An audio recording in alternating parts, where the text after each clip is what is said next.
si Foreman. Pasukin po natin yung na po yung bubong.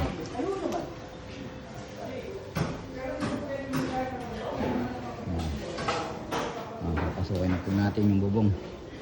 Yan. Ano, Kap, wala dito yung yung may may 19. Yung sinasabi ni Oo. Hanapin natin. May naka-okay. May naka-okay. Oo, wala. Pinasok natin. Yung kesame. Sa banda yun.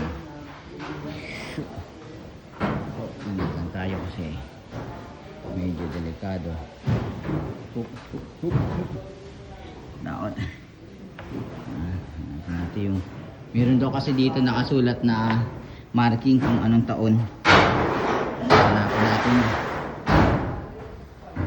Hanapin natin. Nasaan yung marking na yun.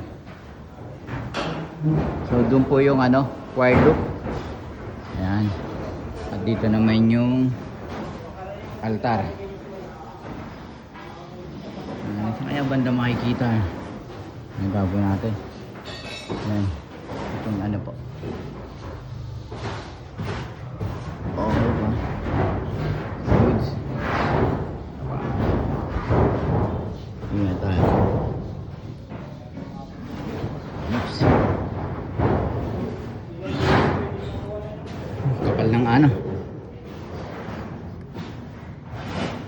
Hindi po natin alam kung anong 19 po ito. Pero may mga bakas-bakas na rin po ng bitak. Ayan. So kung di nyo talaga sila titingnan, panlabas lang. Sasabihin nyo okay yung mga kahoy. Okay pa yung mga kahoy. Pero pag pumasok kayo sa loob, napansin ako kanina, ang haba na ho ng bitak yung mga bitak na, yung mga kahoy, sobrang bumitak na rin. So ito. Ito. Ito natin. Ayan, ito katibayan. Yun yung kahoy. So hindi natin napansin yan, konting na lang. Ang laki na ho ng bitak, hanggang doon na ho yan sa taas. Ayan. Ang haba. So siya yung ganda siya nung Oh boy. Hindi ko lang alam kung anong kahoy ito. Saka anong kahoy. Yung mga bilog. So yung yero pag dito sa loob, ayan, ang mga sinaunang yero. Kasi iba pa yung mga talagang nabutas na ng hangin. Ito po yung sa doon, banda sa altar. Ayan. Hindi natin makita kung nasaan yung sinasabi nila. Makikita kaya natin? Ayan natin.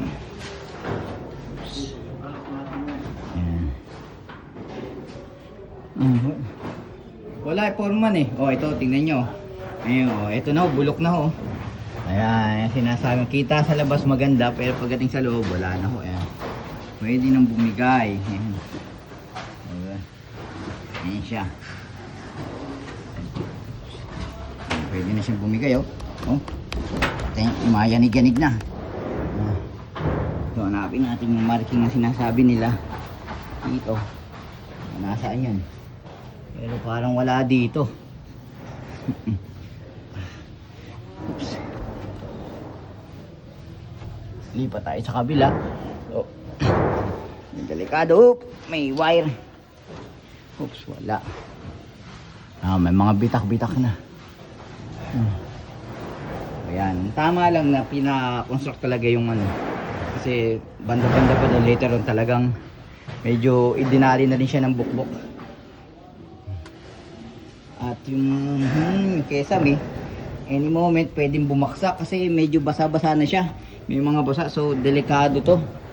Pag hagaya nga nangyari doon sa kabila, bumaksak yung kesame sa sobrang dumi na, bigat. So yun yung mga wiring. Tagal na rin yung wiring na yan, so kailangan palitan na rin.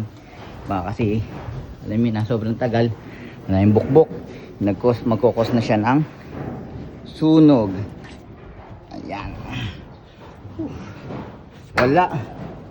Wala talaga. Wala dito, por. Wala. Wala yung marker. Nasa nga banda yun? Nga, dahil si Lester pinakit dito eh.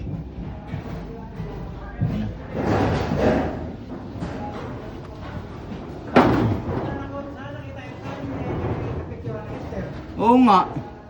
Matagal na daw yun eh.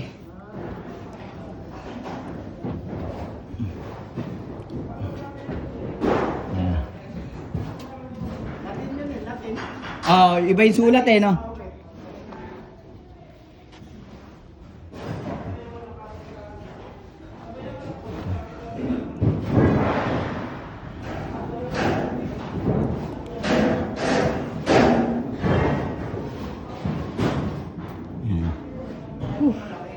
Wala. Yung malaki tinignan ko rin ito. Wala, dapat yung nasa ibabaw eh. Wala. Hindi ko alam saan nakuha ni Lester yun eh.